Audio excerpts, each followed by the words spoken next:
girl with extensions in her hair. Hey. Bamboo earrings, Hey. at least 2 pair. Hey. A Fendi bag and a bad attitude. DMVer. That's all I need to get me in a good mood. Looking out for that around the way girl. That will never come around, but oh well. Anyways, welcome back, episode 2. DMVer, myself, yours truly, Dave. Yo.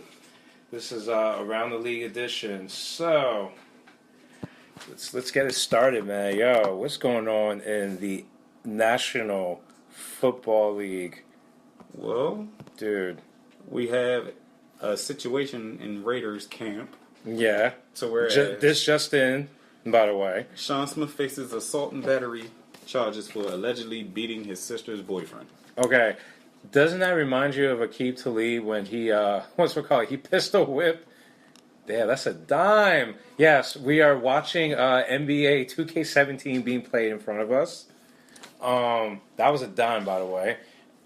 Yeah, dude, so it reminded me of the Aqib Talib situation like a few years back where he pistol whipped his sister's boyfriend.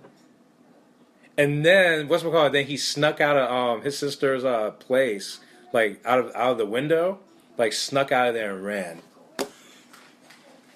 And then and then dude was chasing him, and then he tried to shoot him. So it's crazy, man. Like, that's wild. I have no words for Sean Smith right now. I got no words. Yeah, I don't either. I mean, if it ain't one thing, it's another. It's always something. Like, have you not learned from the whole Ray Rice situation? Have you not learned? Have you not learned from Zeke Elliott, who got suspended for 6 games? Like, Are come on people now. not learning? I don't know. Those are prime examples. Stop. Did you not learn from Plaxico Burress bringing a gun in the club and shooting himself? Come on. Learn. Did you not learn from Michael Vick being involved in a dog fighting ring? I mean, Matter of fact, I'm going to do you one better. Did you not learn at the rookie symposium what to do, what not to do? That's the whole point for the rookie symposium. that's why they got rid of it, and that's why teams are doing their own symposium. Like, that's stupid. The rookie symposium is the best thing that ever happened to the rookies that come into the NFL. You learn a lot.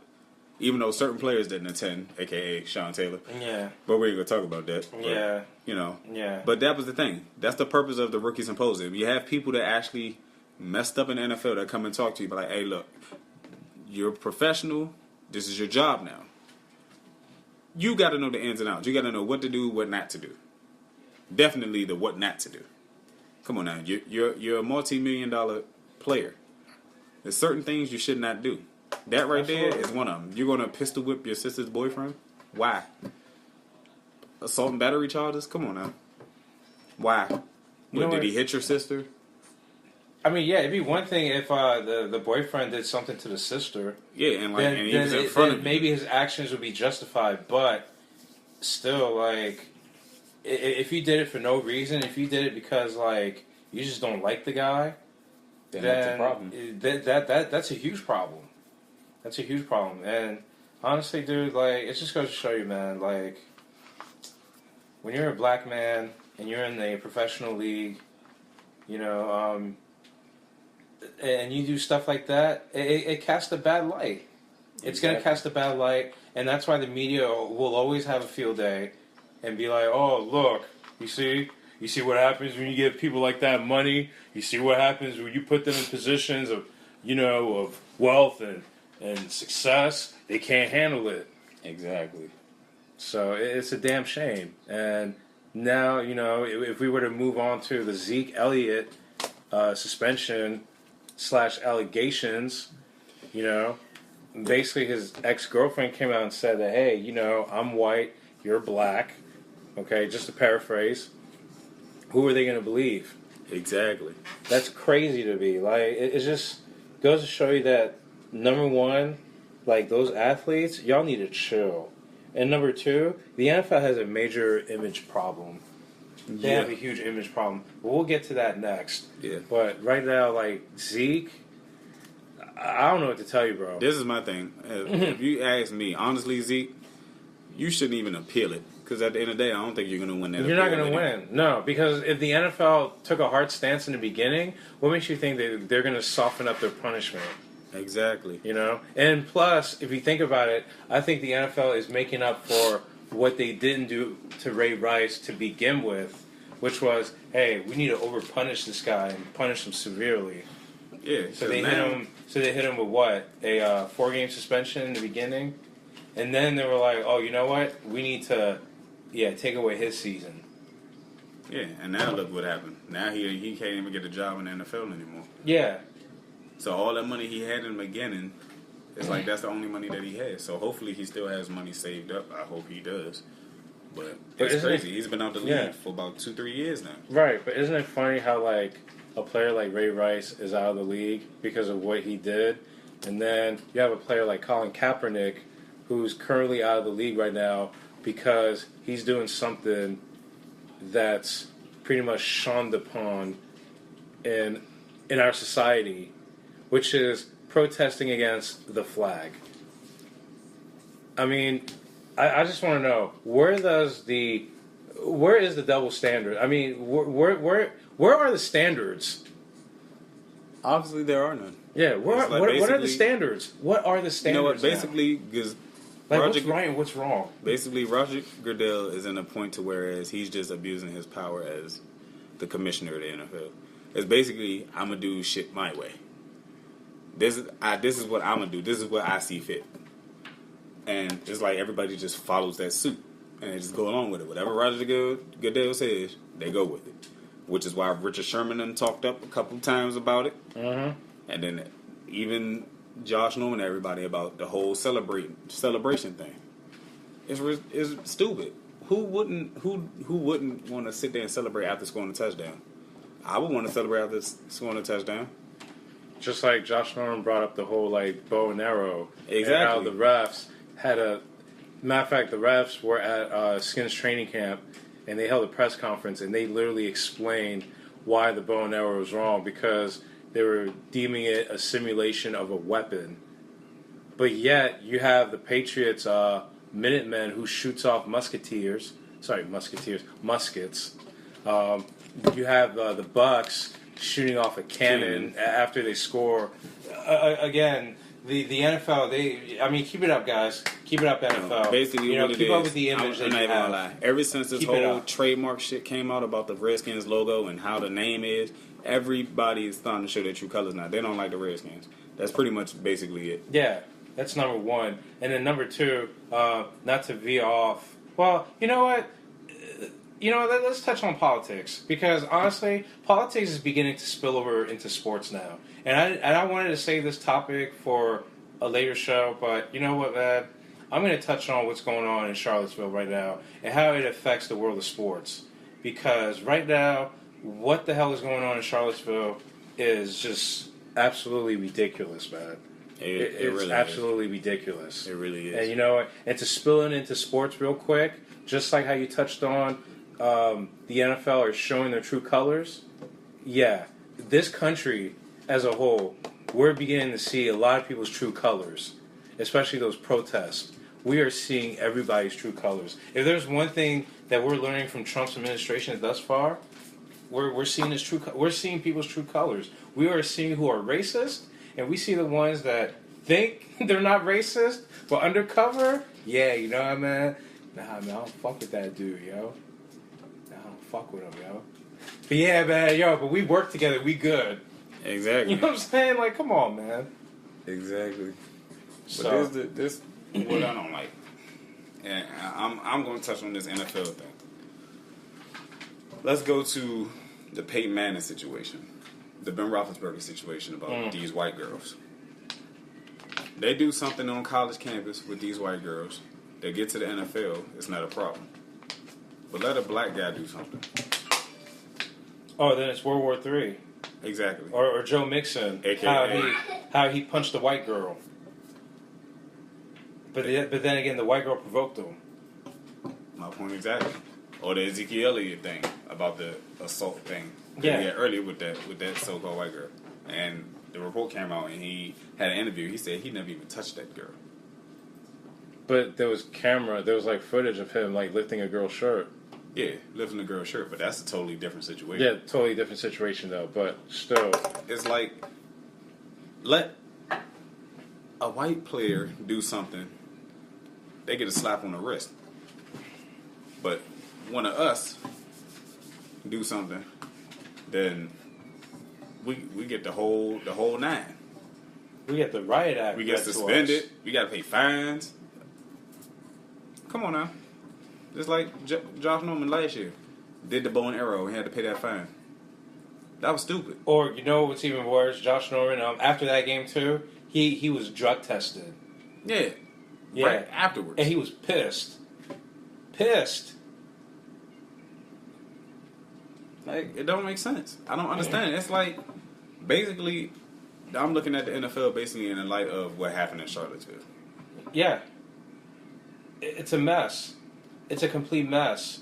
You know? And it goes back to like, yeah, you know, as a citizen, you have the right to protest.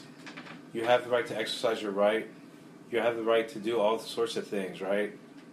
But I don't like how people take their protests and they're taking it too far. And by the way, they're protesting because they removed all those statues. They removed all those statues. That's why they're protesting. The Robert E. Lee removal of the statue. Like, oh, because he fought with slaves. We don't want that statue here no more. Look at them Confederate flags. We don't want them here no more. Come on, man. And you got people getting their pickup trucks and they're going to run people over because they don't fit the ideal of what America should truly be. And if I hear one more time, make America great again, I am going to punch someone in their fucking mouth. I swear to God. If I hear that one more time. I can't blame you for saying that, because I'm getting tired of hearing that too. You know? Because you're not making America great again, especially if you're out here trying to start a war. How you making America great again? And that's what's going on. Like, people are failing to realize that there's a potential civil war that could happen. Between us, Russia, and North Korea. But again, this is a positive because now racism is being put to light. You know what I mean? There's no more of this, like, hiding behind, you know, your true colors. You know what I'm saying? Like, let it be seen. Let it be known. Let it be known that, hey, you know what? This guy's racist. Okay, cool. We know where you stand.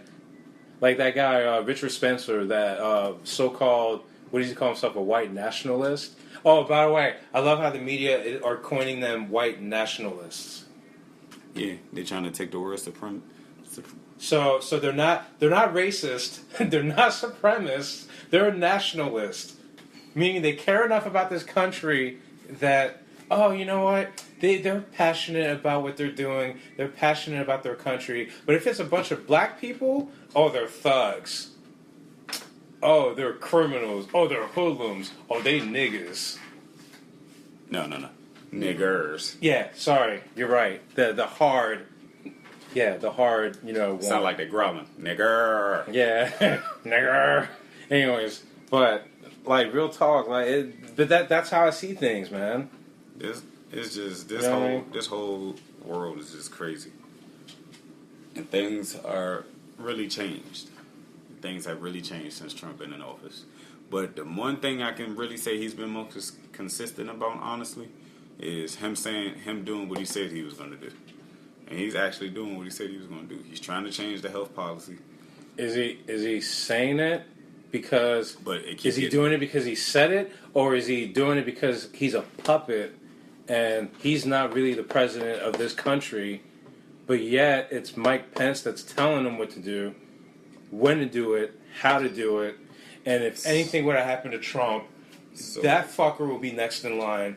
So it will be an even bigger, deeper. It will be an even bigger, deeper shit. You want me to tell you what I saw from the whole time, from when he was running to him getting elected and actually getting in office? His presidency basically reminds me of George Bush's presidency. It's George Bush and Cheney. Cheney was running the show. Right. Because honestly, George Bush didn't know shit. But can I say something? I'll take George W. Bush presidency right now. Oh yeah, I'll take that over Trump. I'll take anybody over Trump. I'll take George W. Bush's presidency right now over Trump right this minute. If you were to tell me right now, hey man, we can give you the Bush presidency right back, I'll take it. I'll be like, yes, I'll take it. Bushes, I'll take Clintons, anybody.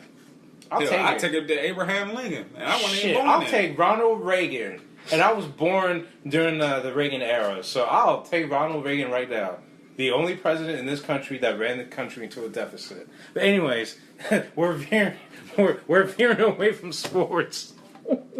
But nah, this is actually a good thing that we're talking about this because I've been talking to a lot of people and I'm getting a lot of different opinions and how like this situation is spilling into sports because you have people like LeBron, you got people like D-Wade, you got people like Melo, Chris Paul that are voicing their opinions on Twitter, Facebook, you name whatever social media, they're voicing their opinions. Exactly. And I think it's important that, you know, athletes that are knowledgeable, that are educated on the issues should use it and use their platform and just, you know, talk about it. Like, keep the conversation going.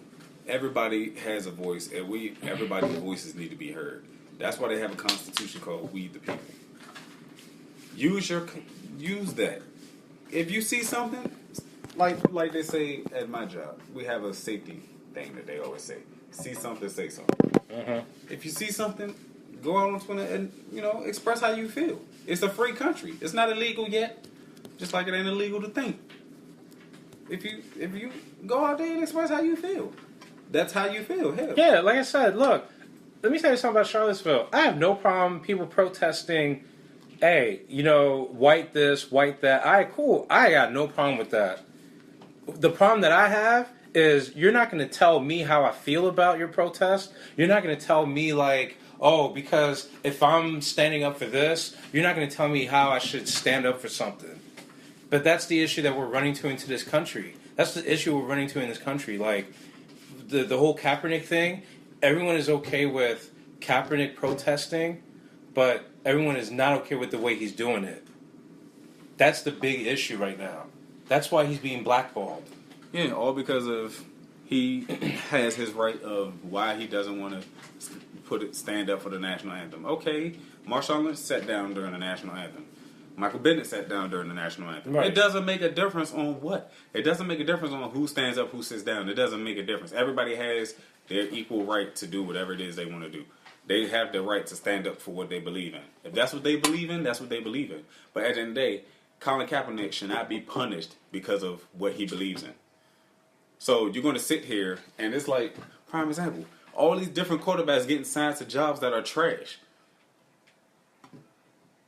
Come on now. Excusing Jay Cutler because, whatever.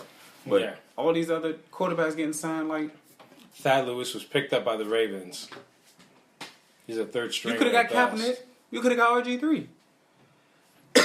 Thad Lewis been a bust since he's been in the league.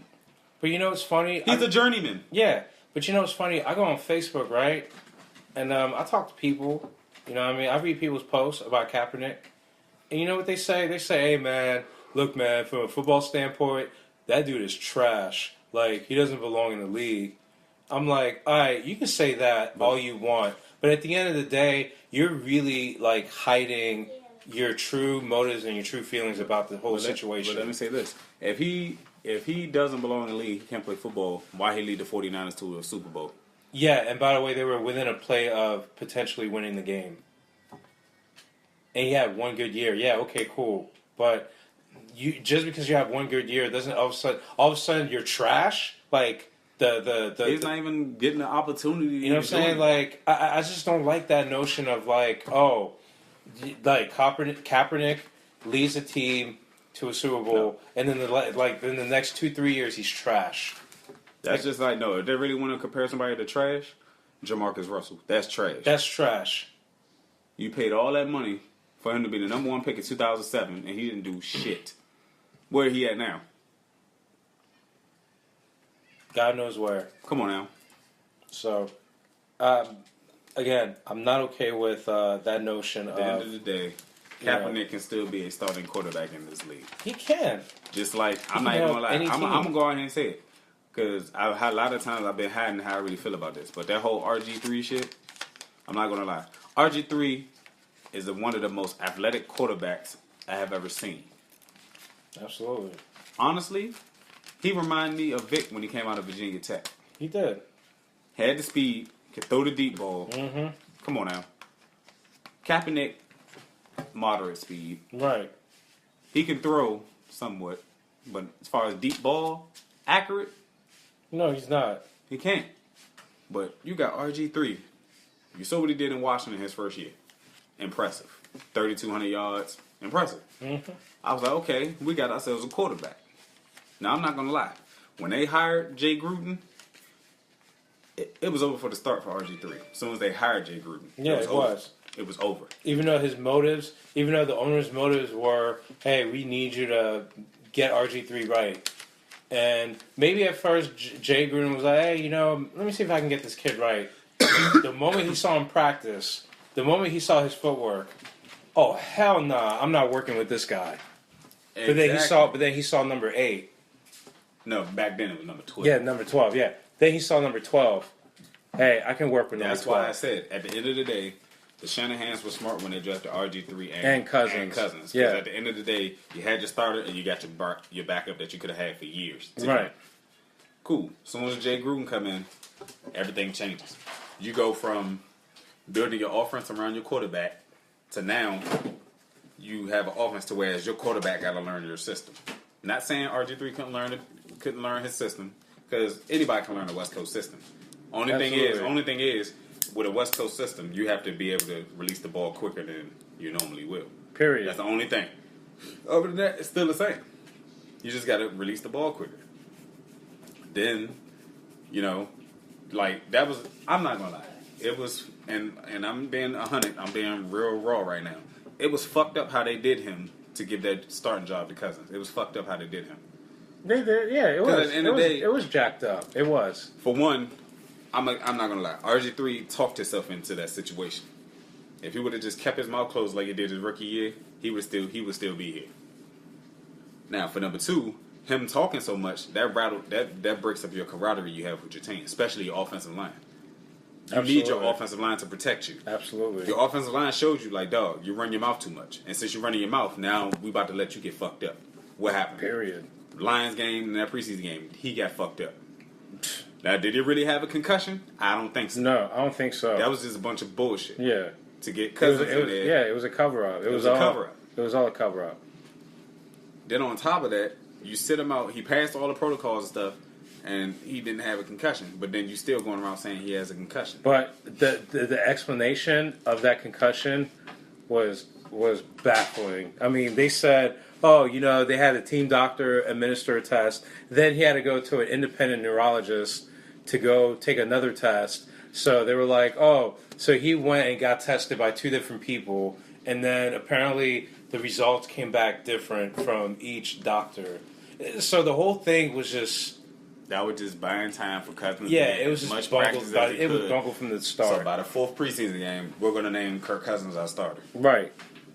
It was all a setup. It was a setup. It was all a setup. It was a setup to get him out of Washington. Yeah, they got him out of there. Right there. They got him out of there. That's... Come on now. They knew that wasn't right. Yeah, they got him out of there. It wasn't right. It wasn't right the way they did it. But I'll say this. If it had to be done, maybe it was the way to do it. I don't know. Yeah. But it had to be done. But he still should have had his fair chance at that starting quarterback job instead of having it just taken from him just like that. Yeah. He still had a chance to have a fighting chance. Even the owner was like, dude, I want RG3 to have a chance. And at first, the 53-man roster, I'm pretty sure Jay Gruden was like, yo, I don't want RG3 on this team. I'm thinking about cutting him. So the conditions were probably like, hey, look, if you're not going to start him, at least keep him on the roster. And they kept him on the roster. And they kept him on the roster the whole season. He didn't even play one game. And then next thing you know, off season they released him. Yeah. Then he gets picked up by Cleveland. And the stupidest thing that we did too was that we guaranteed his injury bonus. No, they guaranteed his whole entire contract. That so he left here with $22 million. Right, that too. So they guaranteed the bonus. His injury bonus. So it's like he walked off with all that money, but now it's like if I was him, I would have gotten hurt on purpose just to collect the money. But now it's like you got 2 of the top. You got 2 quarterbacks that still can play, and they're both sitting in free agency right now with no job. RG3 had to work out with the Chargers and the Ravens, and they said it went good with the Chargers, but they didn't offer him nothing to sign. Phillip Rivers need a backup. Phillip Rivers not going to play 30 years for one team. I'm letting you know right now, there will be a team that's going to sign Kaepernick. Trust and believe me when I say this. And it's going to be a surprising team. It's going to be a surprising team, too. And you know what's going to happen to that team? It's going to have a polarizing fan base. You know what? You know what team will be shocking if he was to go and get signed? The Titans. I'll be honest with you. Behind Mariota? Yeah, it wouldn't shock me at all because he fits that system. If Mariota go down, then you got another quarterback that's just like Mariota to come in behind him? But with you know, with the main run game with Murray and Derrick Henry? So... I'm not gonna lie, that would be a dope. That'd be a dope lineup. That'd be a dope lineup at quarterback. But I was gonna say another team I can be like. I mean, I wouldn't say much of a surprise, but I can see the Patriots taking on Colin Kaepernick as well. They're famous for that. Yeah, they'd be the type of team that can actually take on a player like him. But then, how funny would it be that he plays for the Patriots, and yet, you know, the Patriots are all patriotic and all that stuff, and he'll be kind of the outlaw type of dude, and that'll be the face that they'll kind of, you know, put on. You know, that whole persona of, oh yeah, you know, he might be disobedient type thing. So that could be surprising, but it wouldn't shock me either because, hey, you know, the Patriots would be all about collecting talent, so. Exactly. But, yeah, moving on, man. As we were talking about, you know, Michael Bennett and all that stuff, man, I was going to hit the NFL Series NFC West preview. So, the Seahawks, the winners of the division last year, finished 10-5-1. Then you got the Cardinals finishing second at 7-8-1. You got the LA Rams, who finished 4-12. And then, last but not least, bringing up the rear, the San Francisco 49ers at 2-14. So, I wrote down my prediction. So I got Seattle finishing first, 11-5. I got the Cards finishing second, 9-7. 9-7 might not be enough for them to make the playoffs, though. I got the Rams finishing 6-10, and I got the Niners finishing 4-12. Okay. So I think the last two teams will be 2 wins better. Okay. Only because of Sean McVay and Kyle Shanahan, respectively. I think that the Seahawks, to me, they're the most complete team in the division. They're kind of like the Patriots. Like, I don't see another team beating them. You know what I mean? Other than the Cardinals, who can give them, you know, a bit of a challenge, a bit of a rough time. But the Seahawks are just too nice. You know, they still got the Legion of Boom. So. Yeah. All right, so this is how I look at it. I'm gonna say this. I'm gonna have the Seahawks win the division too. Mm-hmm. I'm gonna go 11-5 for them as well. Sure. Matter of fact, no, scratch that. I'm gonna say 12-4. Damn. I'm gonna say 12-4. Damn. And I see Arizona going 10-6. Wow. Because for one, they got the Honey Badger back. Are they a playoff team at 10-6? They can be. Okay. I think they can sneak in. Okay. The Rams, new head coach, new offensive system, new defensive system because they're moved from 4-3 to 3-4. Yeah, they are starting over. Yeah, they're starting way and over. And then Aaron Donald may maybe there, maybe out. He's going to be holding out into the season. So yeah, I'm gonna go 5-11. Yeah.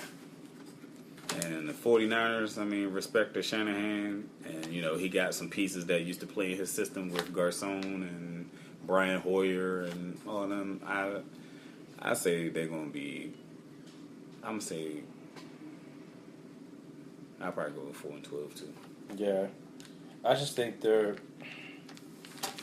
the Rams and Niners. There's just too many what ifs, too many what ifs, too many variables.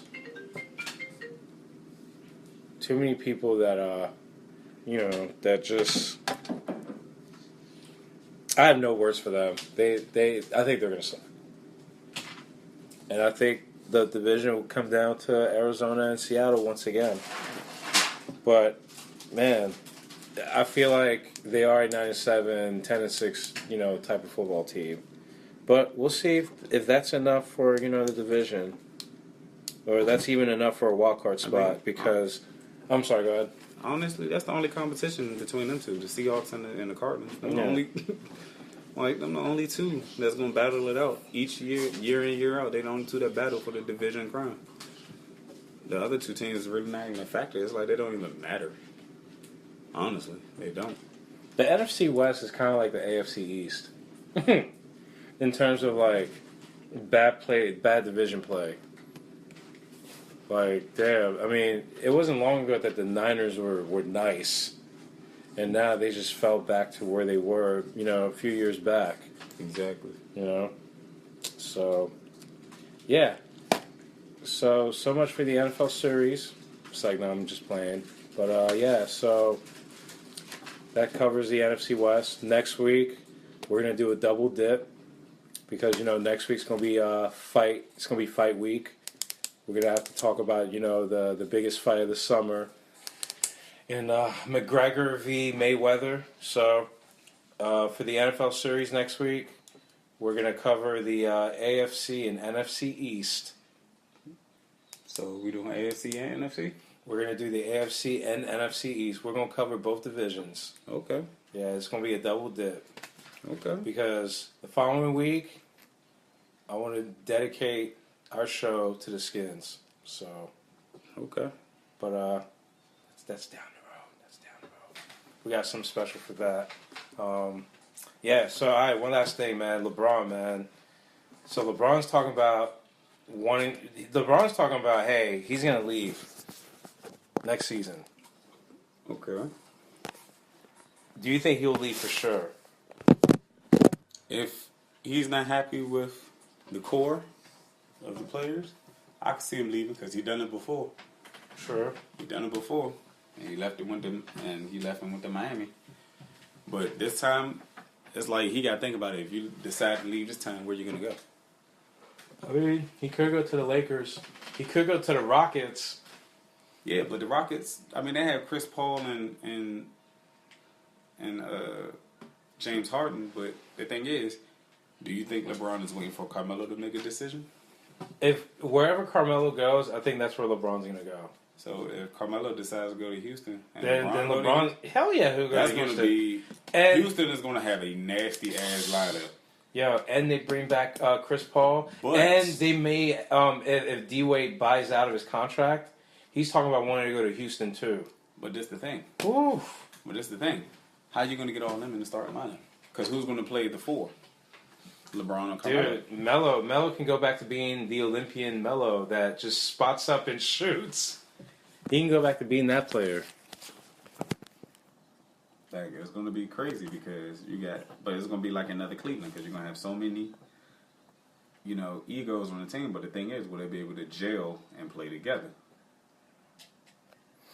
That's a very good question. I'm just intrigued as to like. That's gonna be the modern day dream team. Yeah, I'm just intrigued as to what's really gonna happen if those players end up on one team. And then if all of them do end up on one team, that could be the team that challenge Golden State. I mean, that's the whole point. The whole point is to challenge Golden State, and by doing so, you have to create. Yeah, you gotta have that team. But what does that leave like teams like OKC? Oh, excuse me. What does that leave teams like OKC and the Spurs? The Spurs. Where does that leave them? Because they got superstars of their own as well, and you kind of think to yourself, maybe if another superstar joined them up, they could probably have a shot at beating Golden State.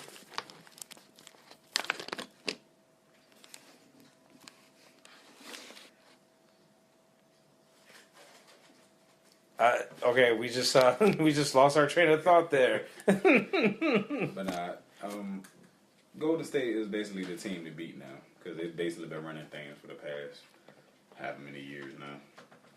And it's like you need a group that you really have to put together to go up against them. Because that is a lineup that is just filled with nothing but shooters. It's just like, it's crazy. It's like, who to guard? You guard one person, you leave somebody open, they're going to knock down the shot. Even if you double team them, you leave somebody open, they're going to knock down the shot. Everybody can shoot from their whole entire starting lineup. And that's not easy to contend with. When you have the point guard, shooting guard, the small forward, and the power forward, all four of them can shoot threes. That's crazy. I agree. I don't even know what to say, man. I have no words other than if and when it happens, that team would simply be unfair, and whomever decides to join up, where and when, they could potentially dethrone Golden State. I don't think the whole Golden State reign is going to last. Yeah, it's just like it's like they're going through the phases like the Spurs did a while ago. Yeah, so I don't think it's going to last. When they were on that dynasty stage, when they was winning championships like it was nothing. And mind you, they did it with people that they had in their system up and coming. It wasn't like people just ran and just signed on like, yeah, we're going to be a Spur and we're going to win this championship. And the thing about the Warriors, too, is that they build their team through the draft. Exactly. And that's the model that the Wizards are following. Exactly. They're following that model. So, here's to hoping that the Wizards make it there, soon rather than later. Exactly. So, alrighty. Well, I guess that's it, man. That's another edition of Around the League, man. And, see y'all in a jiff. Holla.